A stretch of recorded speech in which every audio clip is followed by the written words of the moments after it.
Hey there, welcome to episode 7 of the Let's Innovate for Vegas podcast. Today we have a very special guest, the co-founder and money counting co-captain of old from the old original Code for Vegas back in 2014, I think it was. We'll hear from the Yeah. one and only Shawn Looker.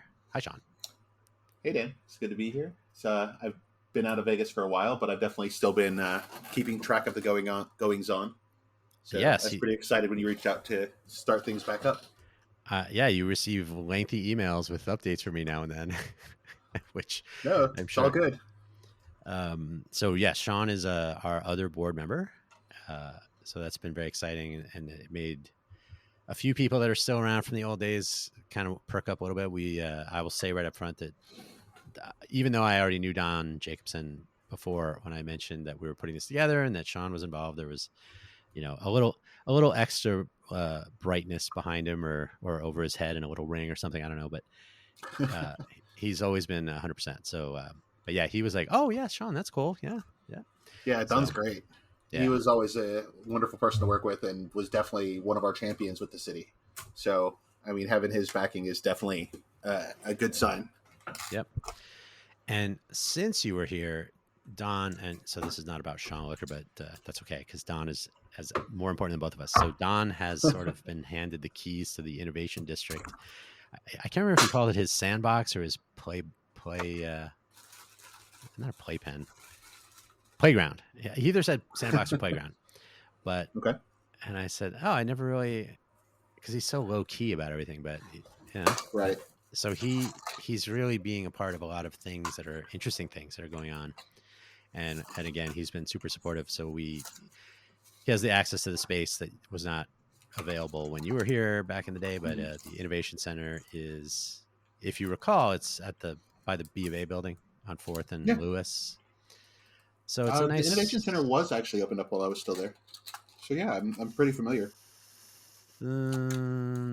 It was Red Flint for a while, and then it was the Innovation Center. So it might have been open. I don't know if it was because it was also offices and whatnot. But anyway, I think it opened as the Innovation Center in 2018 or 19. I mean, the space was there. They didn't build it. It was already there, but it has been a few different things. But he has, he can give, oh, you're doing something to elevate the community? Yes, you may have free space here for several hours as often as you like, that kind of thing. So it's been super helpful to have that sort of attention and resources at hand. So yeah, he's been, and so it's probably no thanks, not no thanks. That's the wrong word. It's, I was going to say no thanks to you, but no, it is thanks to you because you paved a nice road that we are now on. So good on you. Yeah, and Don made it really easy to pave. So he was, he's always been really good about connecting us with the right people, being super supportive of things that we were interested in working in, and connecting us to people that we needed to talk to for projects that we were interested in. Yep. So I'm glad to hear he's still doing what he does. Still doing it, and he gets Fridays off, and he's apparently on his bicycle immediately and off into the fresh air and long open roads. So good for him. Yeah. So I did get the date right? So I have this written down somewhere. 2014 to 16, I think it was. That sounds correct. And so you started. So now we'll go through some of the notes I have, just so we have some sort of pretend structure here. So you were at Zappos.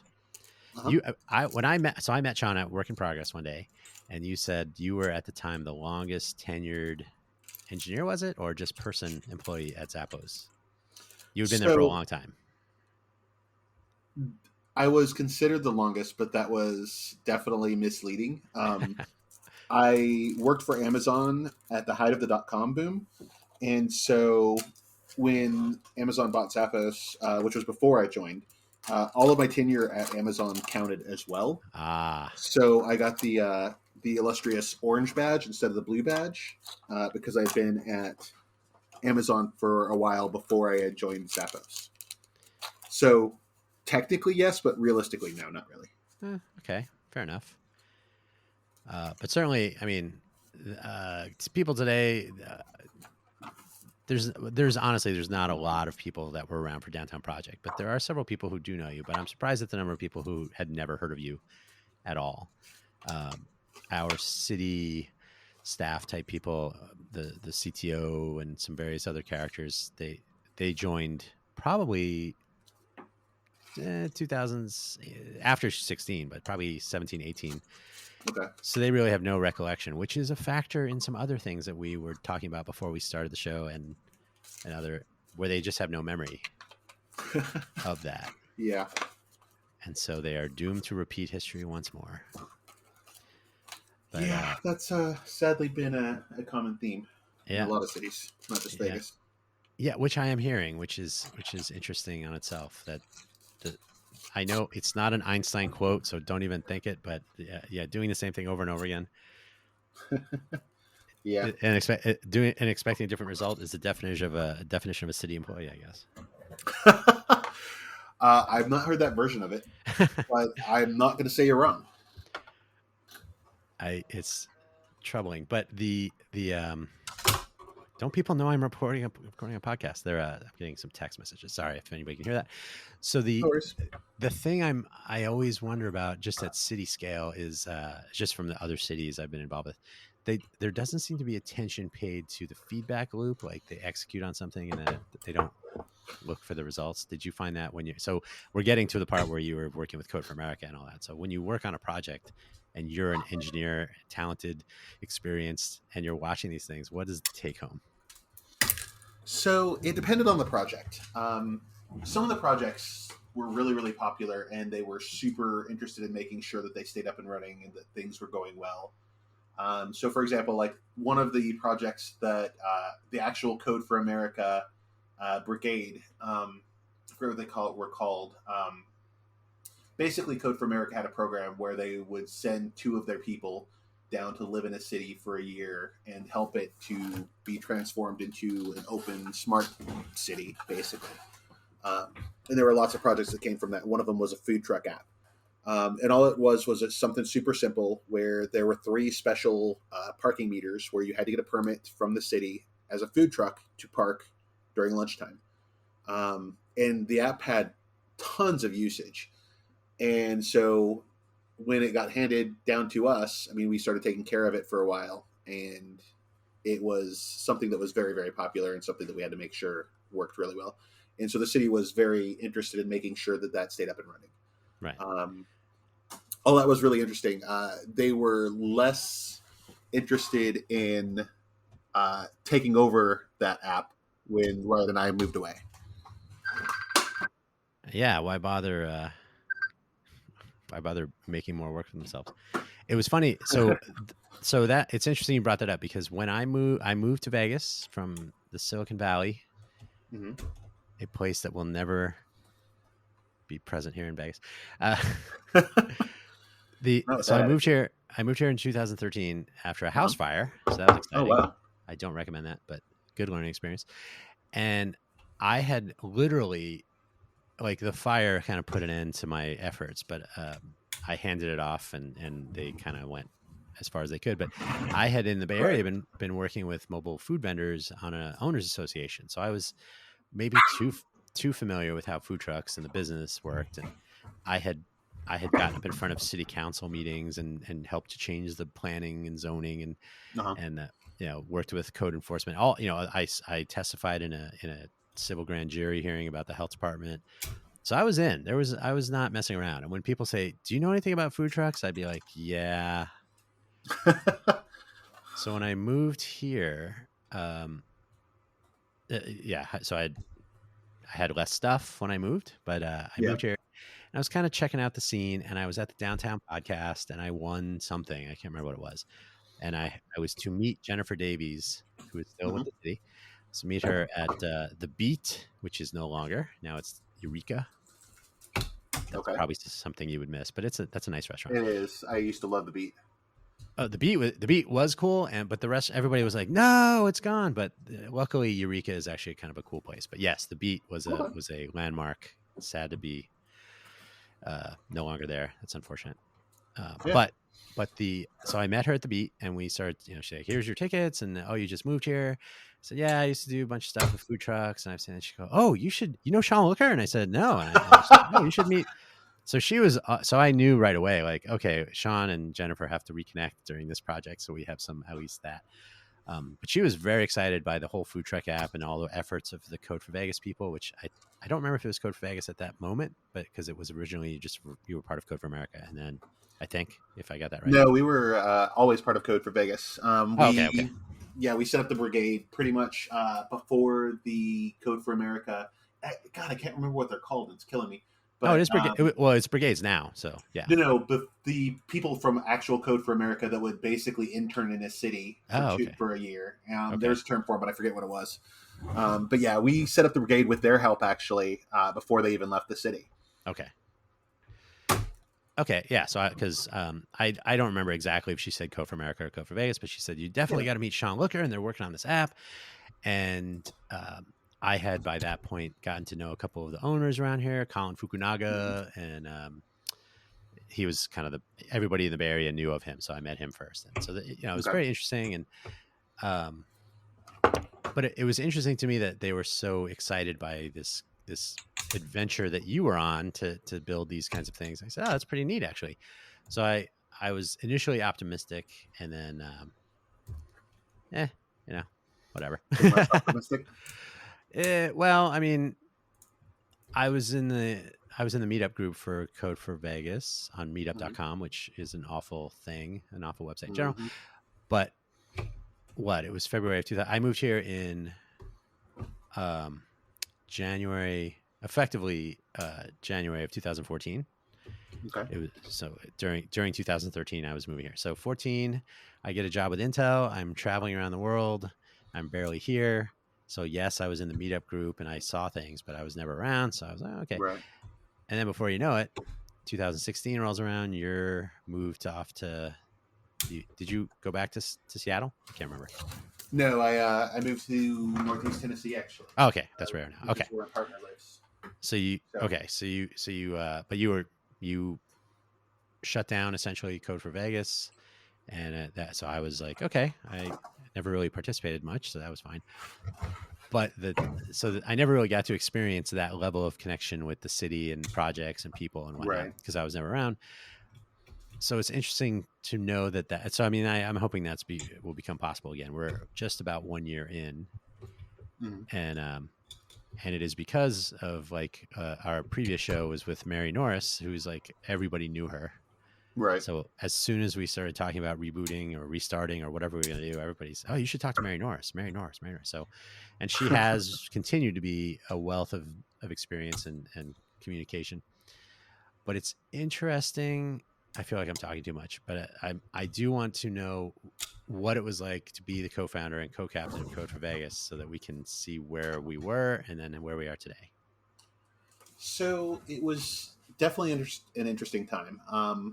The interaction with the city itself was fantastic. We met with Don regularly, and we met with Craig, who basically ran the database systems for City of Las Vegas. I don't know if he still does. But they were both fantastic. Like, we could reach out to him anytime we needed something or if we needed introductions, because Don, of course, knew everybody and everybody knew Don. So right. Don introduced us to everybody we needed to talk to. One of our big projects, for example, was trying to get the crime data for the Las Vegas Metro up on the open data website.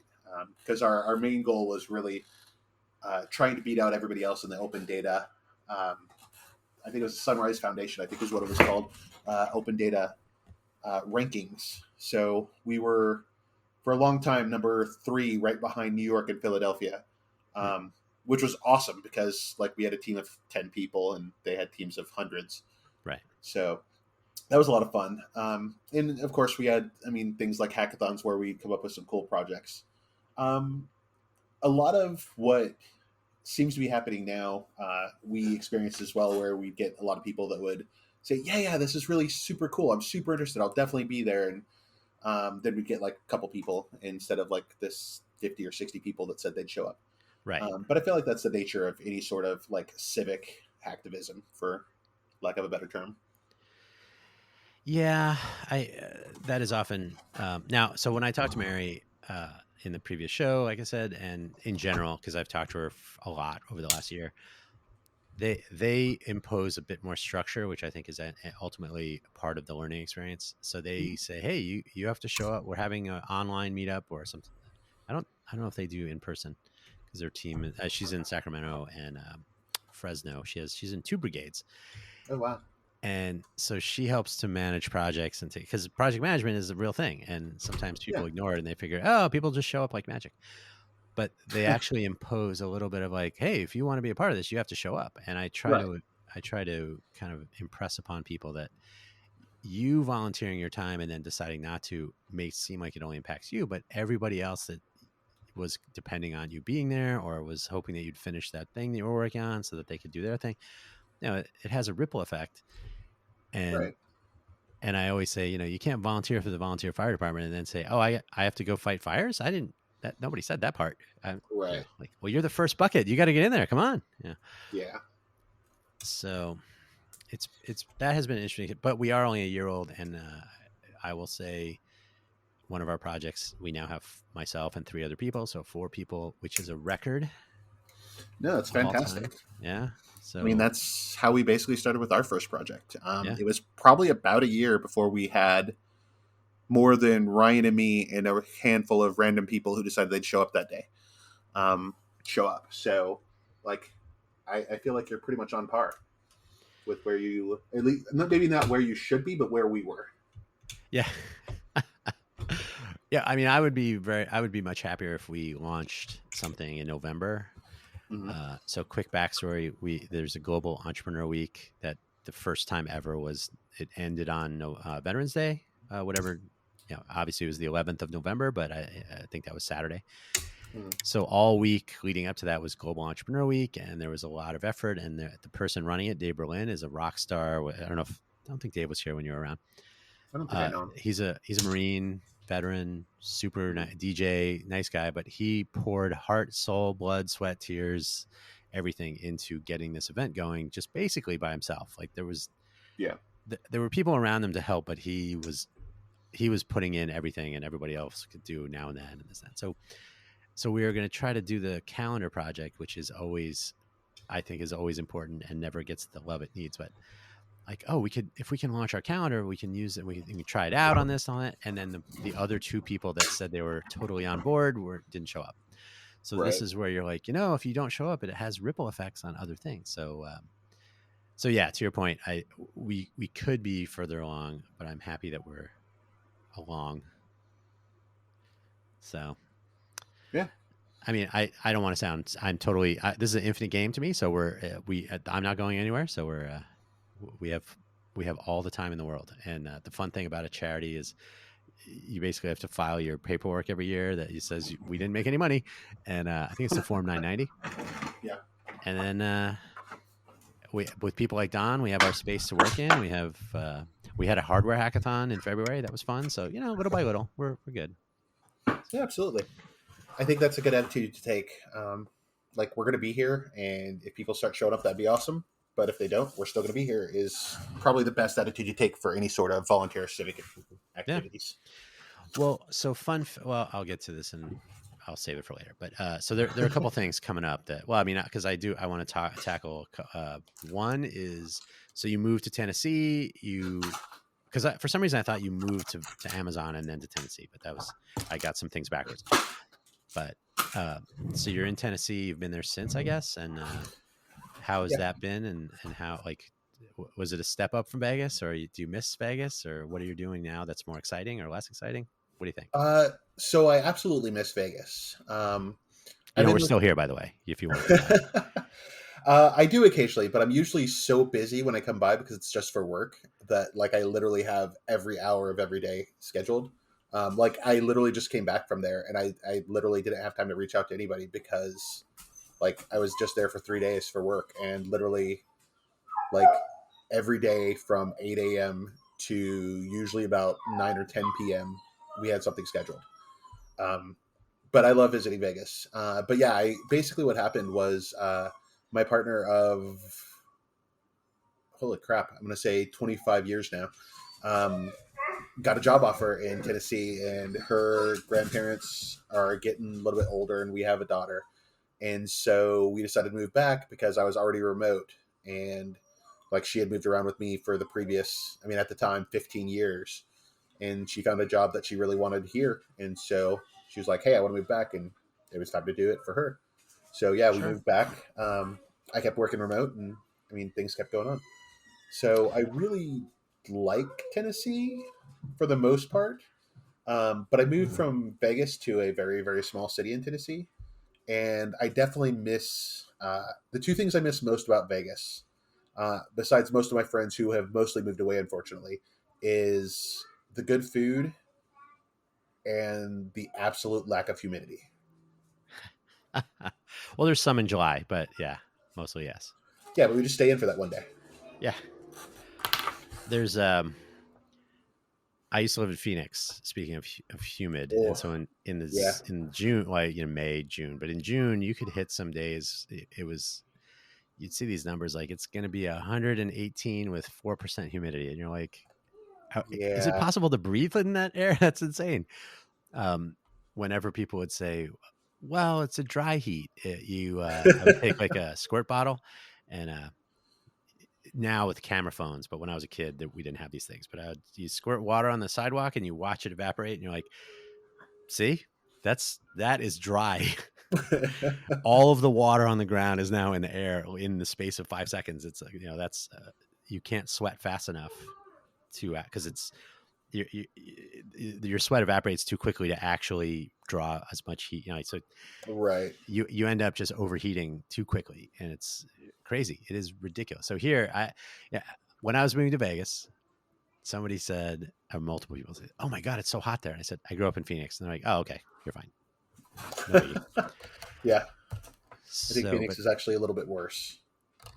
yeah, and more humidity and more lightning storms and all that. But Oh, no, it is. I mean, because I have been to some different parts like Austin, Houston, um, Arkansas. In various travels here and there are places where humidity is the word of the day, every day, all the time. Uh, right. oh, you took a shower? Well, you'll be wet today. Yeah. And so we don't have that, but it's not too bad. So yeah, because when I was traveling all the time, I found being part time Vegas, like I do live here, but only sometimes. Right. I think that almost made it more fun because I had the combination of being out and about and seeing the world, and I was at 47 hackathons and all kinds of different smart people doing different cool things, and so it was ultimately awesome. But Vegas is always a story, no matter where I was in the world. For those listening who aren't sure of this, you pick anywhere in the world, say I'm here from Vegas, and the room gets hushed, and they're like, "You're from Vegas?" Yeah. And I've it's it's it's a always thing. interesting hearing what people who have never went to Vegas ask questions about. Um, like me and my partner both literally had the question, "What casino did you guys, or what hotel did you guys grow up in? Or did you live in growing up?" Like, Yeah, and they were serious, and I'm like, "That's you realize it's a city, right? Like that's not how it works." right. Oh, I would tell people I live across the street from an elementary school, which I did for several years, Right. and I walk to the grocery store, and but then you're like, well, I guess there is gambling in the grocery store, so technically, So, fun story. The first time I moved away from Vegas, I was probably in my mid 20s. I'm in my 40s now, for reference. But I moved away from Las Vegas, and I walked into a 7-Eleven to pay for gas or get a big gulp or something. I forget what. And I just stopped for a second and looked around because there was something wrong, and I couldn't figure out what, for the life of me, what it was. And like, it was the weirdest feeling. I was like, there's something just not fundamentally right here, and I couldn't figure it out. So I pay for my gas or whatever, and then I leave. And then it occurs to me what it was, which I'm sure you've already figured out because you're snickering. There were no machines yeah, in yeah, the 7-Eleven. Like there were no yeah, gambling machines. yeah. And it was like the weirdest thing ever. Yes, and to people visiting, it's the opposite, of course. But yeah, at some Right. point you just become numb to like, yeah, and of course probably the most hilarious is at the airport, right? Because they want all of your money right up to the point you're getting on the plane. Yeah. So keep feeding those machines, and yeah, Oh, yeah. So that part, when people have that, because they're like, "Do you just drink and gamble all the time?" And I said, "Well, yeah, obviously, but sometimes I travel." But the impression is that that is true. That they were asking real questions. They weren't kidding. Right. And to your point, yeah, I remember when I first moved here, I asked somebody. Now I didn't say, "Did you grow up in a hotel?" But I did ask, "What was it like?" Because people visit Vegas, usually for their 21st birthday or some, a Sure. wedding or whatever. You get a glimpse, and this is true of adults and everything. You get a 2 or 3 day, and you're like, "Oh wow, that's place is crazy." I said, "What is it like being a teenager going to prom or something it's not a normal thing where getting a limo is a big deal. You're around limos and major performances and people in residence doing their shows all the Yeah. time." And from what I heard I didn't really talk to too many high school kids, but they were like, "Yeah, it's kind of a weird. It's just weird. They have nothing to compare it to, but they're like very weird." See, I mean, I grew up in Vegas, and I pretty much was in Vegas. I mean, I wasn't born there, but I was pretty much there from when I was born until I was about 20.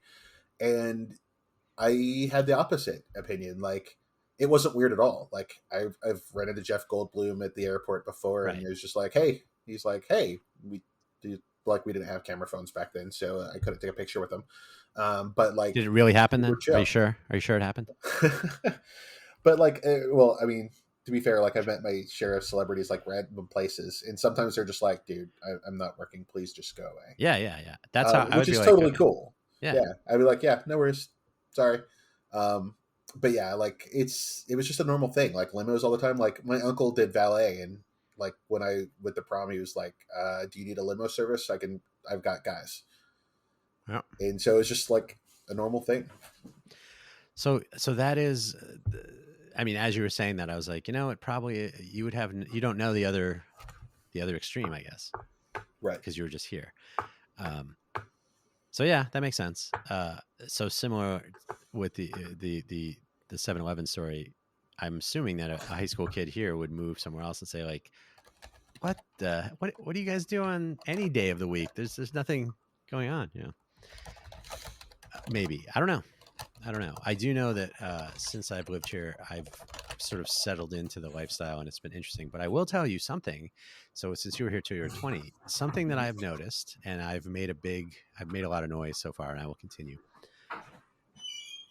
21 plus, 21 years old and older. So there are various events that have been recently in the last year, celebrating technology and development and innovation and this and that, and they are always 21 plus. And I Right. say, do you think you have to be this tall? You can picture me doing that, the classic. You have to be this old to be innovative and inventive, and so a few people have kind of come around, but there's still the culture of 21 plus is still a thing here. So that'll be Right. something to overcome. We were definitely very small players when we were there, but like we chose venues based on whether they could accommodate people under 21. Right. Um, like we had a couple things for hackathons where we were offered places and they were like 21 plus, and we're like, no, that's not for us. Because I mean, we've had 12-year-olds show up to our hackathons and participate, and it was great. Like getting that level of interest in things.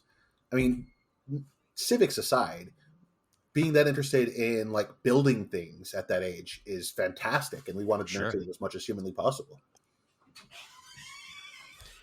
It, you are. I agree completely, and it amazes me always that that that there are any barriers, right? So young people have no preconceptions. I always say, before a certain age, it doesn't matter. Like, can you help me with my robot?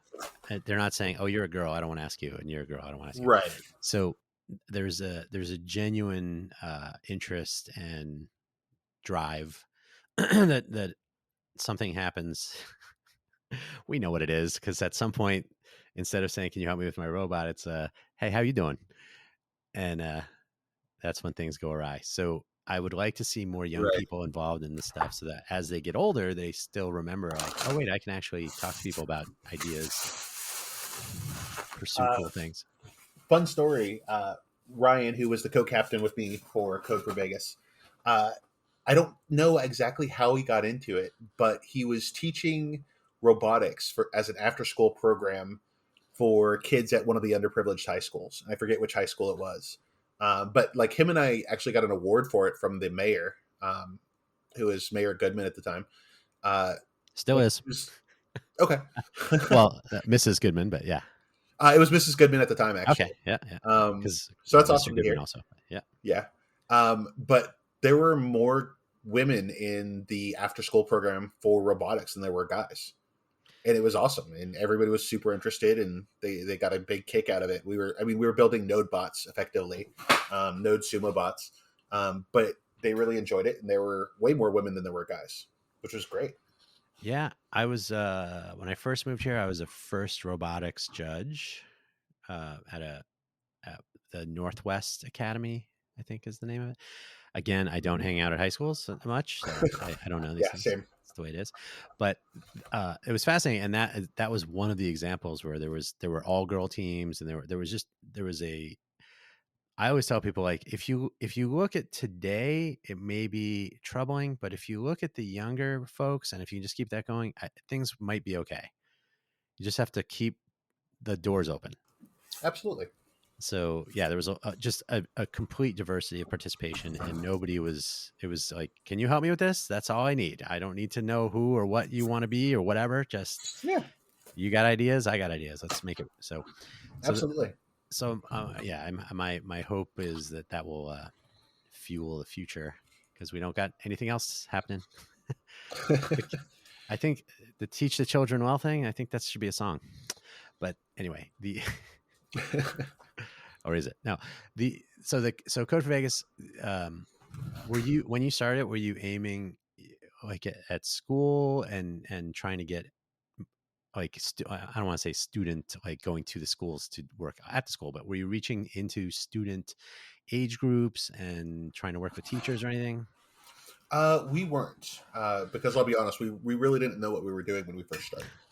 Um, I mean, and it's arguable that we really didn't when we finished either, but um, so we would advertise through the channels that we knew. I worked at Zappos, so we'd advertise through Zappos. So Zappos would sponsor like food for meetups and things like that, and we'd get a lot of people from Zappos that would come and see it, and participate. So I would say we got more people from that than anything else. We probably should have reached out a lot more to schools and to like the younger crowd to try and get people interested in and involved. But it's definitely not something that we did very well. I ask because it comes up here now and then. There are some misconceptions. They'll say like, "What kind of talent are you looking for?" or "What sort of projects?" So I can try to hook you up with. And I'm like, "We're not a software company, so Right. I'm first and foremost. I would like to find people who are interested in doing these things, whatever their skill level is, because they can, if they want Right. to learn. That's also, although it does help to be sort of at least a little bit, but not a requirement. So So one of the guys that we had that joined us was a dude named Ben, who is a fantastic gentleman. Who he's a line cook, and he had no programming skills at all, and he learned as he went. And he was one of the people that supported us. I mean, he was one of our core members. And so, like when people ask us, "What kind of people are you looking for?" our answer was always people that want to help their city. yeah, That's it. Everything yeah. else could be taught. Exactly. And first of all, I will, because I don't even, this wasn't even something I planned, but you said dude named Ben. So anybody who listens to No Agenda with John Dvorak and Adam Curry, you know that the dude named Ben is the core of the IT world that keeps the universe running by knowing how the internet and technology works. And it applies to anyone. So it's a non-gendered reference. Dude named Ben. It's just the people who make things work and make things happen. Ben was actually, so when we announced at Tech Alley, which is a monthly event here, which is a net positive, but it's actually an interesting little science experiment too. But we announced, and Ben was standing in front of me, and I didn't know him at the time. So he walked up to me and said, "Hey, I was part of the original Code Face. Anything I can do to help?" And he's been too busy, and Yeah. as you know, everybody is. But yeah, I always say we want local innovation by local innovators. We're making our smart city smarter. None of that is you must be a coder. None of it is you must be an engineer with 10 years of experience. None of these things are job description, job Right. requirements. And if you're interested in innovating and you don't know how to do it, show up. Someone will help you learn. Like if Right. you're interested in doing stuff, someone will get you to do stuff. That's true. And I'm about to blow everybody's mind. I know this is going to sound crazy, but when you think about it, you're going to be like, yes. And then I went to 47 hackathons. I was an Intel employee at the time. I had worked on the maker products. I had been in the lab. I knew them pretty, I'm not going to say in and out, but I knew a good 80% of how everything worked and all that. So I would go to these hackathons to help kids of all ages, 7 to 70, not kidding. 100 people, 1,200 people, all sizes, all kinds of things. Not one single time did I leave there not having learned more than they did. And there you go. When you help other people, you learn too. Fun story. I still have the Intel Edison that you gave me Ah, like yes. back in 2015. Like it's literally sitting in my garage still. Yeah, I think that's true of most of them. They were, and that was one of the learning experiences, which I think. So here, I will get to the cool part of what I'm trying to accomplish here in that. But I have an Edison. I have several in a box right behind me, but I have one because I was going to give it to someone, so it's literally in my bag right now. So yes, they're still Mhm. around. They're not maintained, end of life. But so one of the things I learned was when you make a product without regard to your customer, which Intel did, right? They pieced it together Mhm. and just whatever. And they're like, "Huh, you should be happy I got that thing to work." And that was their attitude. So you go and you sit next to a 10-year-old kid or a 70-year-old grandparent or a 50-year-old. I've been an engineer for 30 years, and they all said the same thing. This thing is really hard to use. It's really hard to get Yeah. out of the box. Whatnot. So Mhm. to make matters that much worse, everybody's familiar with Arduino. Mhm. The core if there was a dude named Ben in the form of a computer, it's It'd Arduino. be an Arduino, yeah. So Intel had a partnership with Arduino. So I went to Turin, where they're based, and I was hanging out at the Officine Arduino. So I think that's how you say it. Totally awesome experience, great group of people. So I brought a dozen Edison boards, and they said, "Dan, would you like to do a training on the Edison?" I said, "Yes, I would actually." So I had I can picture them in front of me. I had two Italian. They were all Italian. Two younger junior engineers. Alice Pintas was the head of user experience. Um, I can't remember the CTO's name, and I'm going to reference Alice specifically. But so there were six people, various technically competent roles, but Alice was the most important one for the story. So we had an out of box. I said, open the box and try to get it to work as though it were an Arduino Uno, because you should be able to do that. And none of them finished in less than 90 minutes, and none of Wow. like one or two didn't finish. And I try to not make fun in any way, but I do try to impart some of the accent that Alice used, because I said, Alice, I saw you writing some things. And she said, I said, did you take some notes on this? She said, I did, but they are not very nice. And I said, I definitely want those. So and she has since gone on to do amazing things, but in I think medical devices or some general wellness stuff. So she's just a wonderful person, and she had spent real time making things work so that a 10-year-old kid could take an Uno out of a box and have it a blinking LED in like 10 minutes. No, it's awesome. Well, I but think. here's the rub though. Mhm. So I had a little a desk in the co-work space attached to the Arduino offices in I think it was the toolbox. So she came in with a new unreleased product. I think it was the tray. So never shipped anywhere. She comes in. It's screwed onto a piece of wood, a board, wooden board. And Mhm. she says, so I had said, okay, open the box and make it work. That was the instructions I gave them. That's all that the Uno needs.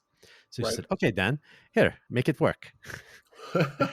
And unreleased product, not really tried by anyone, but because they took the time with their original product and they continue to do this, 10 minutes up and running. Never saw the product before. You just had to Yeah. install some things, plug in some. So when you take that time, so what I try to tell people here is the upside of living in a city that you're trying to make better is you get to talk to your users anytime you want. Yeah. And if you think you're good at something, sit with them and they'll tell you. I And think the corollary to that is if you don't understand your customer, you're not going to make the product your customer wants. Oh, absolutely. Yeah, And that that's true is of any product, that whether is it's technical painful. or not. Yeah, exactly. And so I say, this doesn't apply to tech. I said, do you ever cook for anyone? Do you ever cook for anyone, Shawn? Mm-hmm. Yeah. You put food on the table and you look at them and then they take a taste. And what's the very first question? So I know what you're looking for, and it's, do you like it? Oh, how is it? Yeah, sure. How is it? Yeah. Well, I mean, that's innate in everyone doing something. When somebody else tries, tastes, listens to, smells, whatever, you're curious to know how is it. Yeah. So when people build software or they do some sort of human interaction thing, you should ask people. So how is it? Does it work? Because otherwise, Right. you sit in a cubicle all day and you're like, I don't know if this is whatever. I get my paycheck and go home, and I don't really think Yeah. about it. So I'm trying to also instill that by Feedback's having it. important. Oh, but having access to personally, and that was an Intel component that several people said they were jealous. They said you get to actually go out and talk to the people using your stuff. That's Yeah. unheard of at a company like Intel. There's an entire different organization that goes out and interacts with the customers. It's never the engineer that was in the lab building the thing. Right. So I had a rare glimpse into that bridge, and the people that wrote the documentation did not want to hear what was said in the field. They're like, we did our job. Yeah. So I think that's a bad attitude. So I'm hoping to instill Absolutely. some Fun. values. Fun anecdote. So the reason I said I know what you're looking for, which is the how is it, is that we like I'm in a weird relationship. Like I've got an extended family, and we all live together, and it works for us. But the trick to getting it to work is communication, and so we don't ask how is it anymore because you don't ever want to hurt someone's feelings. We ask, would you eat it again? uh, Because you yeah, can either lie and you're going to eat it again, or you can tell the truth and you're not. And it's always in your best interest to tell the truth, and not in a mean way, but like I appreciate. Like a lot of times we'll say, "I really appreciate the effort you put into this, but I will not eat this again." yeah. Well, I mean, there's a whole school of thought you should try something at least once, and if you know, Absolutely. and maybe a second time just in case. But yeah, Yeah. like then and not everybody likes everything, so that's fine. Yeah. But clearly, yes, as you said, the thing I was looking for was but this is true not only of food in general, right? So Hmm. if you do something, what do you think? How does it look? What do you have? Like, give me your thoughts on this thing. Right. And so the open transit project in particular, because I did sell my car, I traveled all the time. So I was like, okay, I haven't used my car in 7 months. Maybe I don't need it. And that was 6 years ago. Nice. So when I'm riding on the bus, I talk to the bus riders, my compatriots, also Hmm. frustrated by some things. I spoke to a person who is vision impaired, not blind. I mean, he has glasses and can see, but he can't read the application, the transit Hmm. app. Right. So he said, I have to call to get the time. So I just can't see it on the phone. I said, see, that's weird because it is 2023 now. And there's Hmm. all sorts of assistive technologies built into the phones to get some sort of usability. But you would think people building applications for commuters who don't have cars, which means maybe they can't see, maybe they can't hear. You'd think they'd take that into account, but no. And I have actually talked to Transit App, the company. It's in Right. Montreal, and the way I put it is they really want everybody to use their app, so they don't care about anybody using their app, if that makes sense. Yeah. And I know it's very cynical, but it's just what I've observed. And so this person has to call the phone number to get the schedule because the app and on the phone he has doesn't resize and show high contrast text. So he can't Yeah. see it. That's horrible. So our version takes that into account. And I've already talked to him about being one of our early testers. Because guess what? I'm going to ask him how is it? Right. And And I then I'm going to think, ask him again after we fix the thing he points out. Because he will yeah. tell us what we did wrong. He will tell us because we've asked him to. If you don't ask, they still will say it. They'll just say it to other people. Right. And having access to that direct feedback and having honest feedback are the two most important things to being successful. They're not the only things, but they're two things that it will be very hard to be successful if you don't have them. Yep. This is true. And it's something that is not junior. I'm not putting down junior. I mean, you got to start somewhere, but it's something you don't learn from being self-taught. It's something you don't learn from a class or a boot camp or a degree, and it's something you learn from just being around people using your stuff. And that's true of anything, not just coding, but all the Yeah. things: cooking, cleaning, washing, drying, anything you're doing. Somebody will say, hey, that really was good, or it didn't work for me this time, whatever. They'll tell Yeah. you. And I don't think it has to do with self-taught versus boot camp versus anything else. It just has to do with, I want to know how to make my product better for the people that use it. Right, but it's something you can't teach. It's something you don't learn in a classroom. It's something you learn. Right. I can. By Well, I mean, it's like the demo path, right? Like if you're developing, if so, this is code, obviously. If you're developing something and you test it all the time and you fixed all your bugs, you're like, okay, cool. And then somebody else tries it and they're like, I found like 24 bugs. And you're like, Right. It's like writing your own documentation and not letting anyone else read it until you release. right. Yeah, it makes perfect sense to you. You know the code. I understand it. What's your problem? Exactly. And I'm sure I suffer that because I always tell people, what you're looking at is my first draft. So you want to comment or fix or change, go for Right. it. Yeah, peer Because a lot review of is times, good. yeah, well, I mean, people think that I'm looking at a final version because that's the presumption. Is like, oh, I am given this to, and that's it, right? Right. Being able to collaborate and be a part of some change for based on your input. I think that's foreign. Yeah. I think that's one of the things that the Downtown Project got really right is when they were trying to make changes, in certain cases at least, they would go with really small iterations and really quick feedback loops. And then they would change immediately based on that feedback. And I think that's something that in code, in cooking, in pretty much any product, like having a short feedback loop and immediate response to that feedback is another thing that's a recipe towards success. Yes, and I will add one extra thing to that. When someone trusts you enough, if you will, to say, "Hey, this doesn't work," they have spent time, or they've had to contact you in some way, or they've spent time in a situation where they're interacting with you directly. So whether you've had hey, a focus group, come on, but that person Mm-hmm. is taking the time and effort, and they're sharing this thing, and they're saying, "Hey, here's a problem I found. It'd be cool if you could fix it." Yeah. If there is a quick turnaround, that's great. But then you say, "Hey," I don't know what that noise is, but Sorry, my uh, phone's.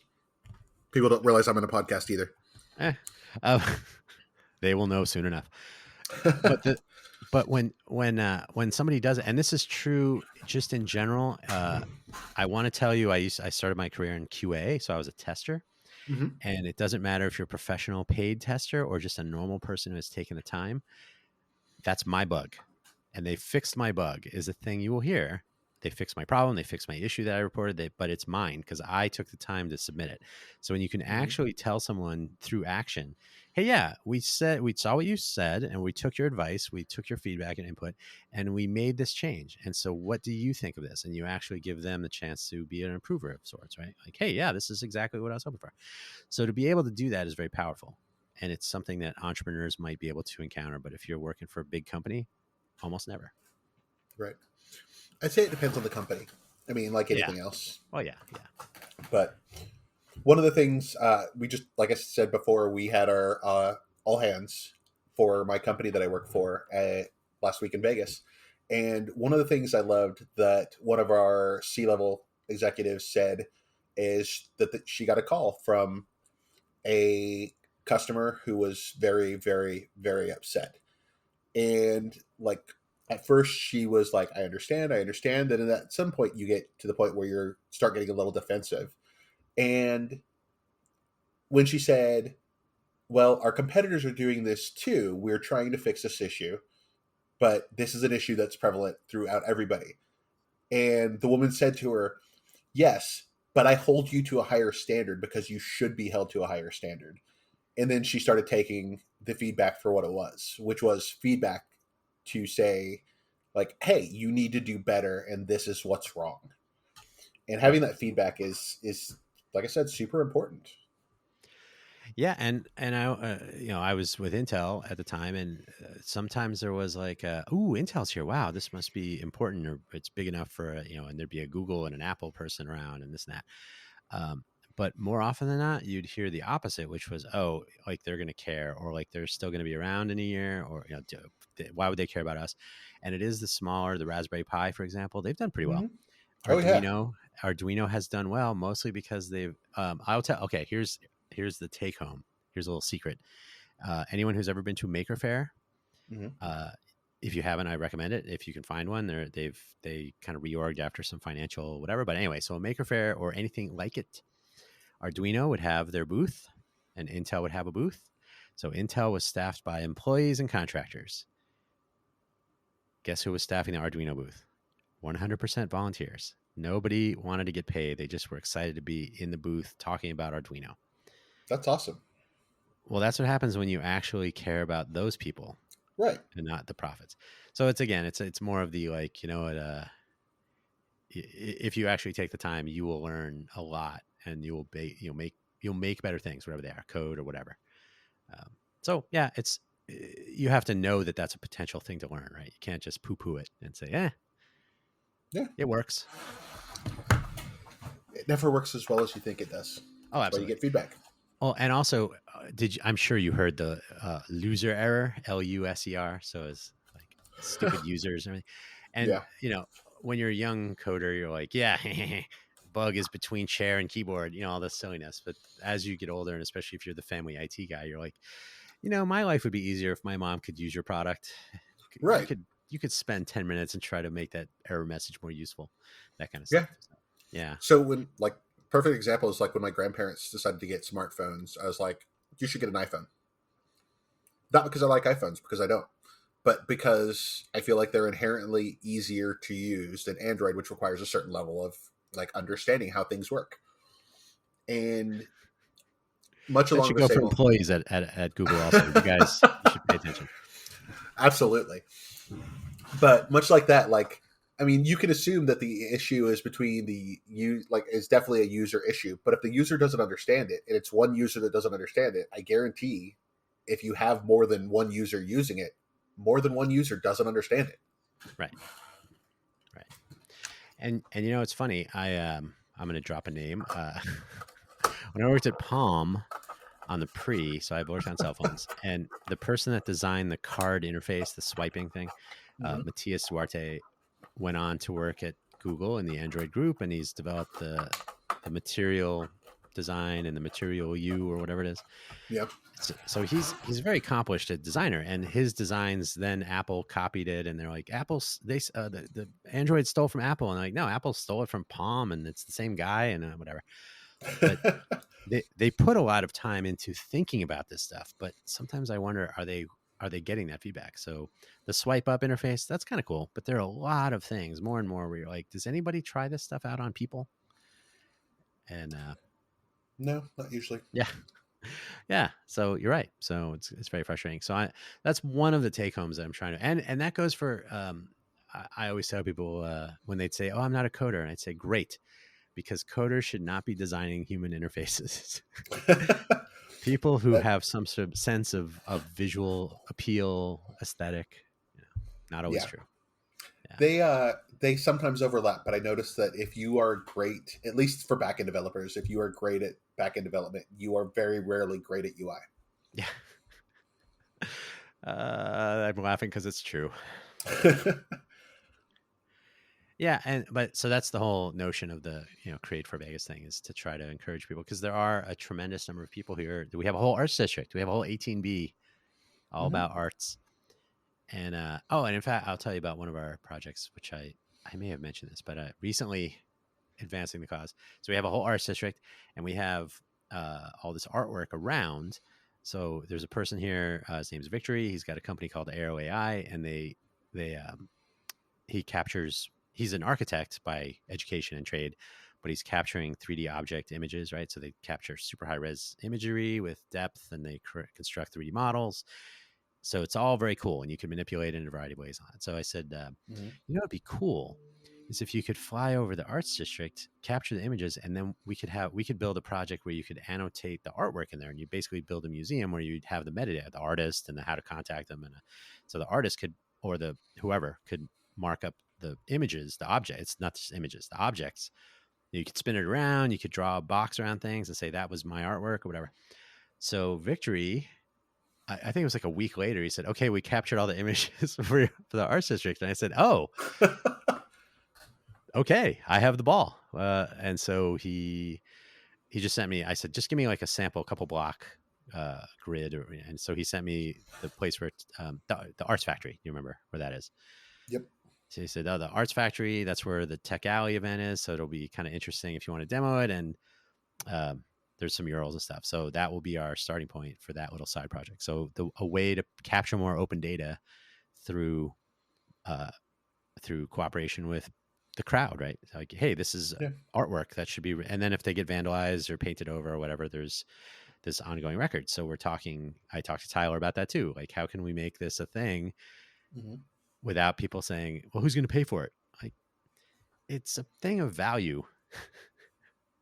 This is what city funds are for artwork and all this stuff. So it's something that will be worked out, I'm sure, but it's a cool, I mean, it looks really cool. I'm hoping we have a cool demo coming up soon.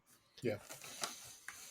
What's funny about artwork is one of the things I love whenever I go to LA is seeing the things that people have considered graffiti on the side of walls in LA.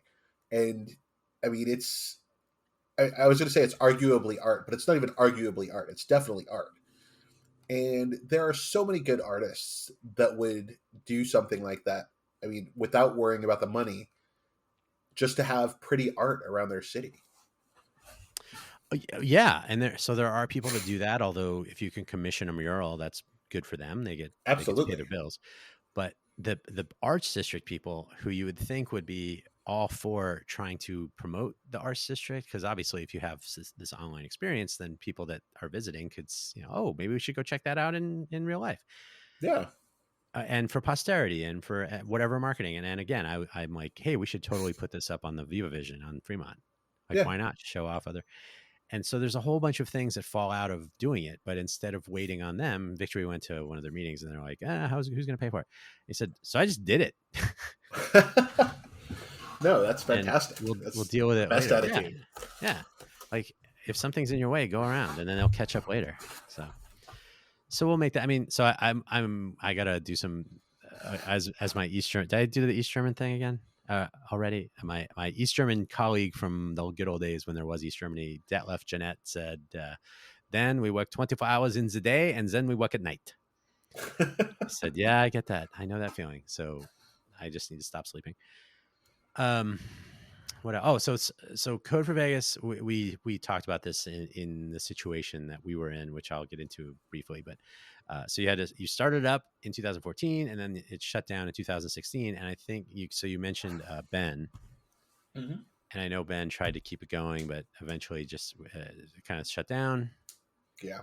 That's just the nature I of the mean, beast. yeah. So we had, I would say, conservatively 8 core members, give or take, when we were at our height. And oddly enough, Ryan got a new job and I got a new job within, I mean, a week of each other. And we ended up moving away from Vegas within 2 weeks of each other. So with Ryan, Tisha, and myself, all 3 moving, like we lost, I mean, almost half of the core members of the group, all within the space of like a month. So it's really hard to keep something up when you've lost half your people like in such a short period of That's what they're saying over at Meta and Amazon, I think. time. Well, I mean, the difference I think is they made that choice. Yeah. I wasn't being totally serious, but Oh, I'm I aware. do. I crack a joke now and then, rarely, No, but now and then. I think it's hilarious because I'll be interested to see the fallout from that if there is one. Invariably, well, not at those numbers, but invariably the next quarter, like, oh, now they're hiring. Oh, So without a doubt. yeah. So the shutdown, and then again, so Ben, yeah, he had approached me when I ran. I don't know how he just showed up there because he was literally standing looking at me in front of me, like in a little circle of people that were kind of around. There's a little morning announcement window Yeah. before. So he's looking Yep. right at me. And I said, "Yeah, we're relaunching," and he's like, "Hey," and he kind of points at me like, "I want to talk to you." So Yeah. but anyways, so and the meetup group is still there and whatnot. And now, so Code for America ended their brigade program. I don't know if you're keeping score. Yeah. I've been keeping track somewhat. So that's been an interesting thing. Mary and I have talked about that, not I was a little sad necessarily about that. during it. Well, yeah, absolutely, because just like the volunteer scenario I suggested earlier, there are people that you can pull the brigade program, but there are people that are actually like, but what about I was doing work and you can not show up if you don't want to, but you're disabling the effort I'm already putting in. Like Right. you're pulling the rug, literally a literal rug pull. And so I mean, they're It's still working out the details, but yeah, it was a yeah, surprise. and some of the products that these people have created for their locales are life changing for people. Yeah. Like the food stamps one. I want to say I think it was Oakland's actually. Now that I think about it, um, I can't remember for sure, but there was like it cost money to swipe a card to get your food stamp balance. So they put together something that would call in for you. So you would send a message via text message, and they would hook something up, go through the Twilio to go through the phone tree, and get your balance and message it back to you without you having to pay a cent. And that's, I mean, when you're talking about getting $100 in food stamps a week, like not having to spend 50 cents to check your balance is a pretty big deal. Yes.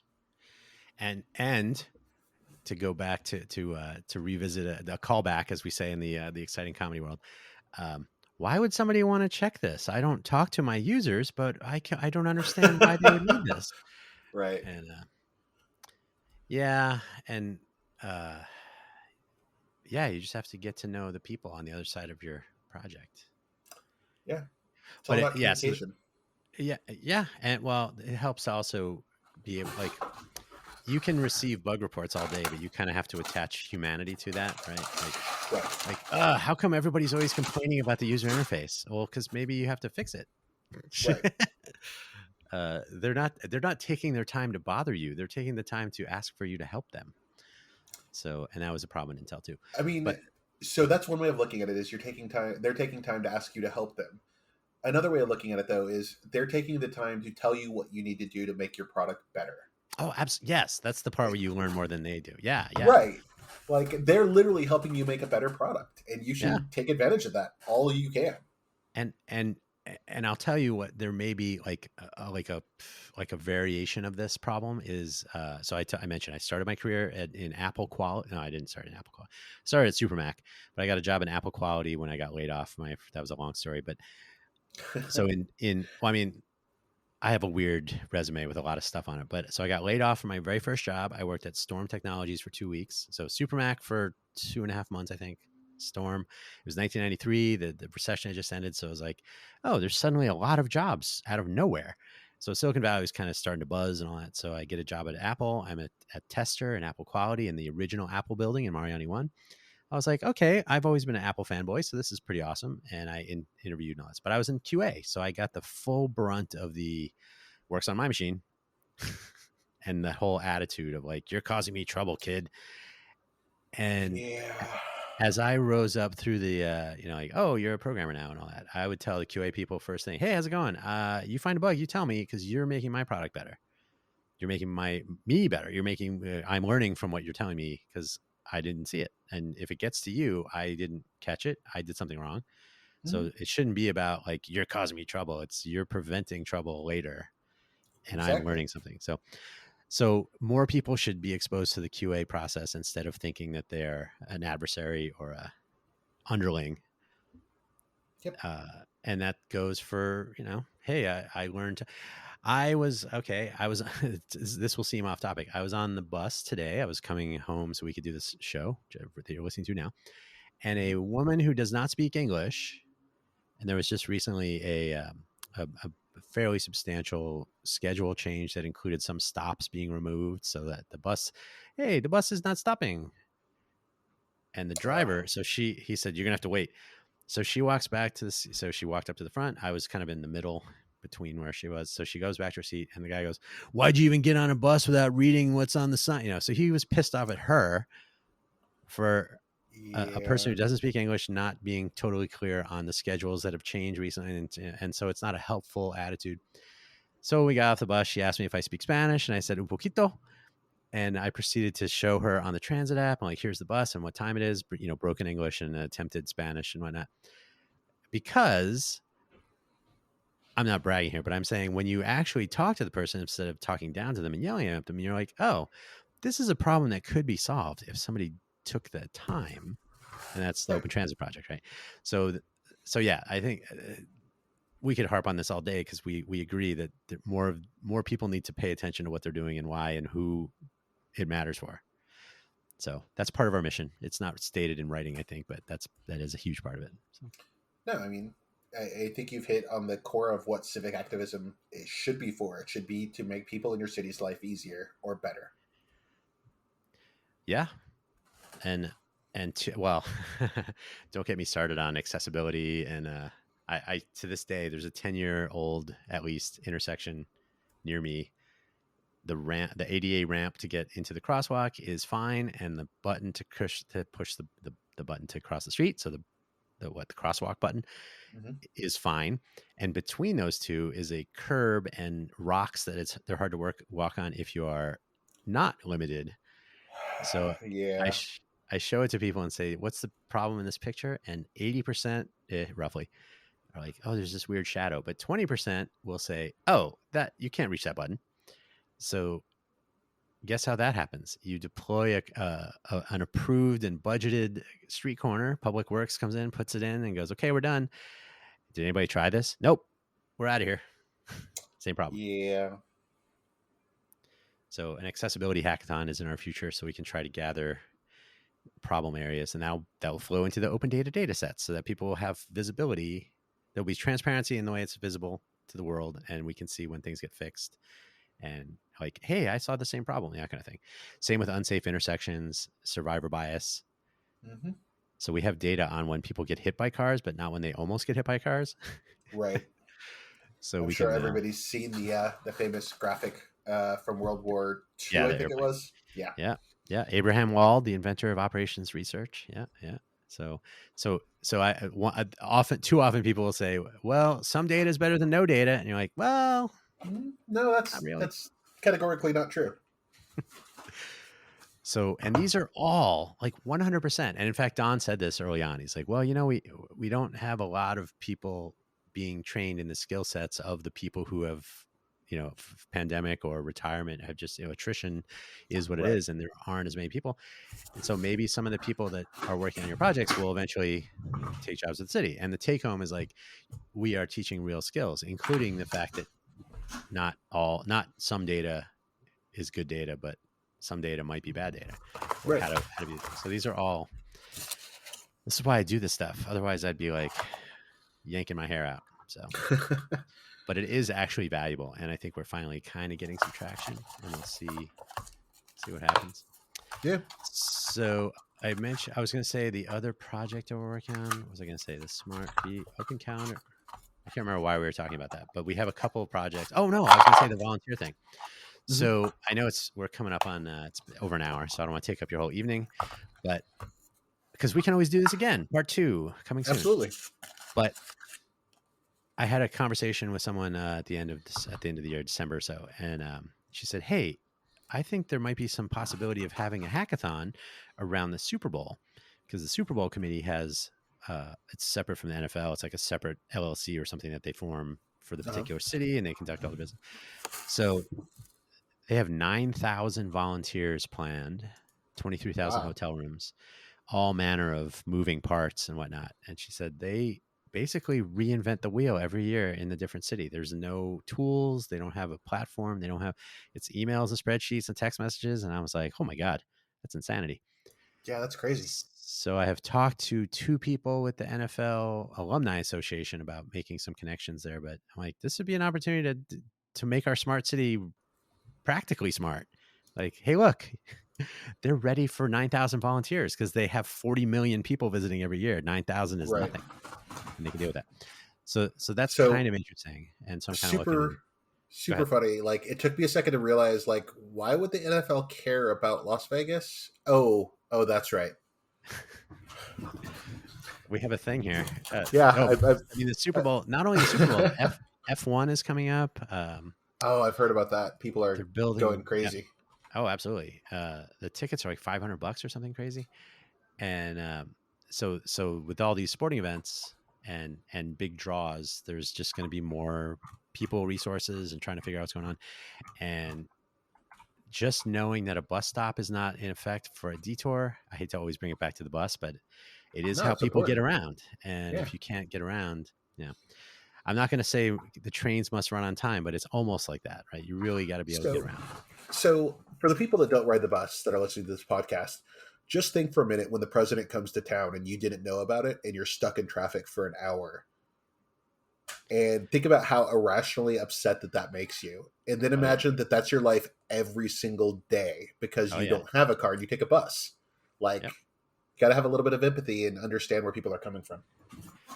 And I again, I don't want to be, and this is not a humble brag because I genuinely don't want to have a car because it's such a load often. I have to deal with a car, I can imagine. but it is so useful to be involved using whatever the product, the service. The Open Transit Project was our very first project because I said, I use our transit system and I think there are real problems. And if I can actually affect some sort of change, then why would I not want to do that? Absolutely. And so it's taken a while to get some critical mass. But yeah, in general, um, the people that, uh, well, this was true. This is true of a lot of things where like, oh, somebody who actually knows how the system works wants to try to fix it. That's very different than people going like, I wish somebody would fix this. So that's, I'm Mm-hmm. trying to enable that as well. Like if you have a real interest in fixing something, and it could be some project we already have, or maybe you have something to offer, and that's totally allowed. That's what entrepreneurialism is, right? Hey, there's a problem. Somebody should fix that. We could fix that. Oh, yeah, let's fix that. And then eventually we did fix that. Yeah. Fame and fortune fall from the sky. Yeah. I mean, it always amazes me when someone's like, somebody should fix that. Well, you're somebody. Yeah, You could fix that. we And could. it's just amazing to me that people don't immediately think someone should fix that. What do I have to do to get to fix that? Exactly. And I wonder if it's just a lack of empowerment, which is sometimes that's just the case, or if it's a lack of the entrepreneurial drive where you're like, I don't need to be empowered. I am empowering kind of thing, right? Like Mm-hmm. nobody told me I couldn't do this. Yeah. But either of those or both would be fine. And I would love to see them Or rise. even, I don't know how to do that, but I would love to find out who can help me find out how to do that. So I was in a reality show called America's Greatest Makers. I was not Mm-hmm. a maker; I was a mentor for the team. But one of my mentees, one of my charges when I was the three teams I worked with, I was a mentor for all teams because they were using our product that I worked Mm-hmm. on, but also for three teams, whatever. Okay, so uh, solo person, she's 15, she's doing her product, and she did really well and all that. So they said, "What does it mean to you to be a maker?" And she said, "Being a maker means learning what you need to learn to make what you want to make." And That's the everybody was like, that's better than what we had." Yeah, that's literally the best explanation I've ever heard someone give of that. That's Yeah. fantastic. And it applies to everything. So, Yeah, and you could extend making to be, building or cooking or sewing, anything. Could be anything. So, absolutely. so there you go. So I don't want to take up all your night. So we can wrap up if you like. Any last words, any words of wisdom that we can pass on to this generation of young ruffians? I think the biggest things we've really covered, and it's just that if you want to be like if you want to see change, then do it. Like I hate to quote, I think it was Obama, like be the change you want to see. Or Um, Gandhi or whoever, just but they Whatever. slapped that on everything. But yeah, Shawn Looker said that. That's a quote from Shawn Looker from It is Helm. a direct quote from Shawn Looker. Like I literally Absolutely. just said that. Yeah. Well, yeah. True story. Thank you, Dan. I want to. I really appreciate you inviting me. It's nice to chat about all the cool things that are happening in Vegas again. Well, you made them possible. I can't. It's standing on the shoulders of giants, and you are also standing on the shoulders of giants before you. So it's a collective effort. But Absolutely. yeah, it's because some people like yourself did not stand around and say somebody should fix that. So we're trying to continue that, and we'll see what happens. Yeah, I'm excited to see. So we'll see you for part 2 at some undetermined time and place in the future. Possibly when Shawn is in town next time, he'll tell us. I will do my best.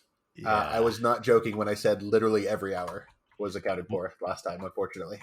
I'll okay. Before we end, I'll simply say when people say I'll be in Vegas next week, what are you doing? That doesn't mean we're going to be meeting. It just means I have no intention of meeting up with you. I just wanted to tell you I'll be in town. Um, if you contact us and you give us a time and a place, myself, anybody else is around, Don, whoever, but if it's just you're going to be here, you're busy. People don't come here to see us; they come here to do their business or Right. gamble. Or whatever. Totally acceptable. But yeah, hopefully we'll run into you at some point, Absolutely. and we'll see you for part 2 some other time. And thank you so much. And it's 3 hours ahead where you are, so thank you so much. Sure thing. Look forward to hearing from you again. Bye.